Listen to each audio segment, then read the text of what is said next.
Welcome to Life by Design, episode 398. I'm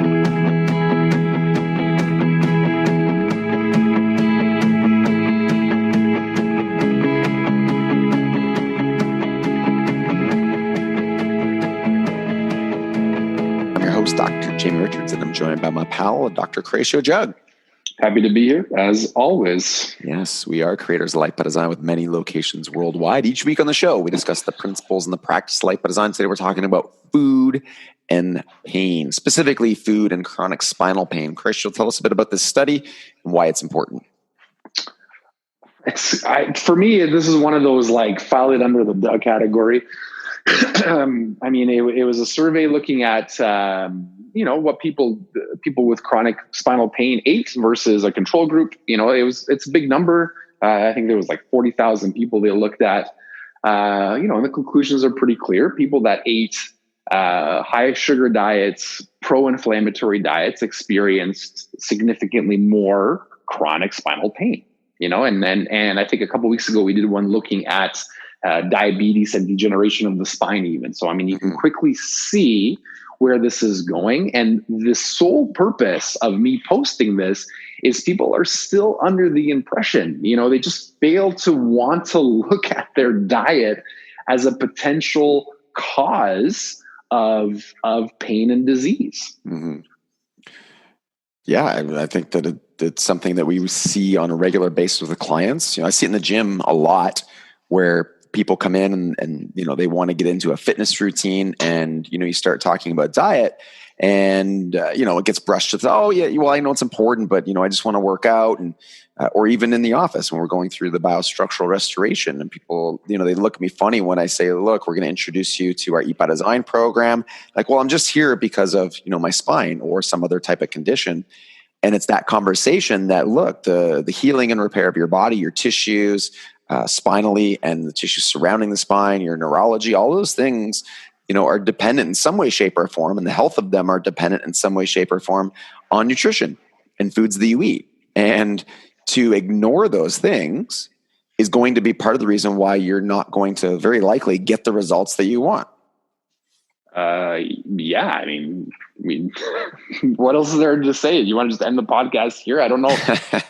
I don't know how much more clearly, right, you can put it. And it's interesting. It's almost like people fall into two camps when it comes to nutrition. And I think this is something that we're going to have to record for next week. It's either, there's too much emphasis put on food. I see a lot of people talking about, nutrition, it boosts your immune system. I'm like, it doesn't boost your immune system. Your immune system works fine by itself. Just don't mess it up, or the camp where, it doesn't matter what I eat because of whatever problem, and neither approaches are true.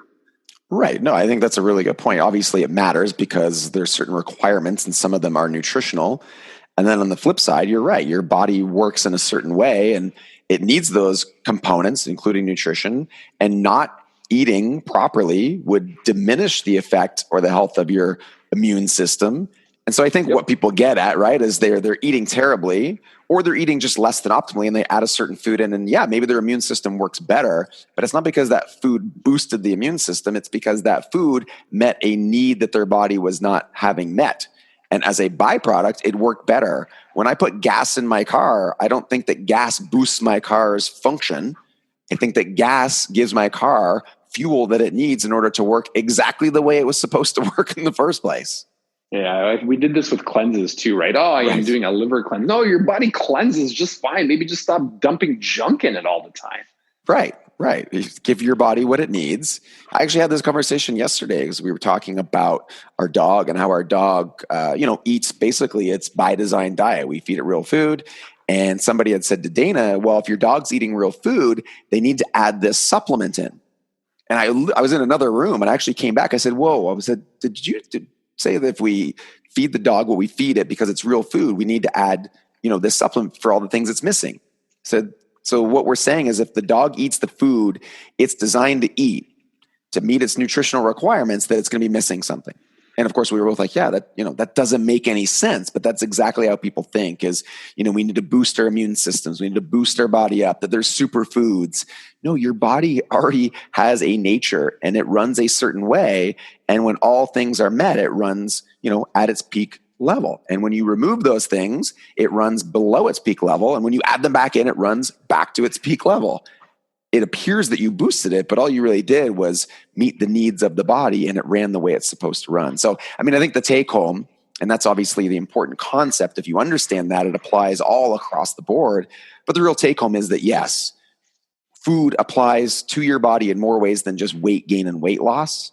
It applies to your body in essentially every single aspect of your body's function, including pain. So if you're in chronic pain or pain in any way, shape, or form, or hey, let's be honest, if you have a body, you need to meet the nutritional requirements of your body, period. Yep. What do you want me to say? Let's end her. Perfect. So we'll put the study in the show notes, guys. You can go check it out there. We'll also give you a free copy of the Eat by Design ebook. And hey, join the 30-day free Eat by Design challenge. Thank you guys for joining the drive to 1 million families worldwide living life by design.